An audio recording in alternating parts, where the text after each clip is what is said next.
Hey guys, welcome back. So আজকের এই ভিডিওতে আপনাদেরকে দেখাবো কিভাবে আপনাদের ফোনে থাকা অ্যাপ্লিকেশনটির মাধ্যমেই মোবাইলের প্রত্যেকটা অ্যাপ্লিকেশন লক করে রাখবেন একদম সহজেই। তার জন্য আপনাদের অযথাই অন্য কোনো অ্যাপ্লিকেশন ইনস্টল করতে হবে না, আপনার ফোনে থাকা সেটিংস থেকেই লক করতে পারবেন। যারা এখনো আমার এই চ্যানেলটাকে সাবস্ক্রাইব করেননি, এরকম নিত্য নতুন ভিডিও পেতে প্লিজ চ্যানেলটা সাবস্ক্রাইব করে পাশে থাকুন।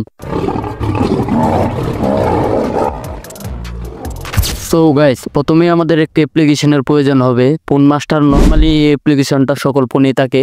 যদি আপনার ফোনে না থাকে তাহলে এই ভিডিওর ডেসক্রিপশন বক্সে লিংক দেওয়া আছে, সেখান থেকে ইনস্টল করে নেবেন। অ্যাপ্লিকেশনটাতে ঢোকার সাথে সাথে আপনার সামনে এরকম দেখতে পারবেন, এখান থেকে প্রাইভেসি অপশনে চলে যাবেন। তারপর পাশে দেখতে পারবেন অ্যাপ লক, এখানে একটা ক্লিক করে দিবেন। এইরকম লক স্ক্যান আসার পর আপনার নিজের ইচ্ছা মতো এখানে একটি লক দিয়ে দিবেন।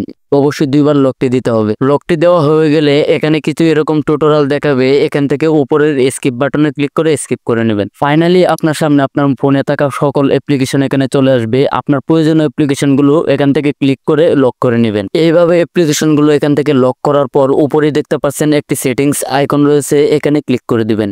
এখানে আসার পর স্ক্রিনে ভিডিওতে দেখানো নিয়মে প্রথমের অপশনটা অন রাখবেন এবং 3 নাম্বার অপশনটা এখান থেকে অন রাখবেন। এবার আপনি যদি চান আপনার প্যাটার্ন লকটি পরিবর্তন করবেন, তাহলে এখান থেকে চেঞ্জ লকে ক্লিক করে আপনার প্যাটার্নটি এখান থেকে পরিবর্তন করতে পারবেন। ভিডিও শেষে আরো একবার মনে করে দিই, যাদের ফোনে এই অ্যাপ্লিকেশনটি নাই, ভিডিওর ডেসক্রিপশন বক্সে লিংক দেওয়া আছে, তারা এখান থেকে ইনস্টল করে নেবেন। সো গাইস, এই ছিল আজকের আমাদের ভিডিওটি যদি ভালো লেগে থাকে তাহলে চ্যানেলটা সাবস্ক্রাইব করে পাশে থাকবেন।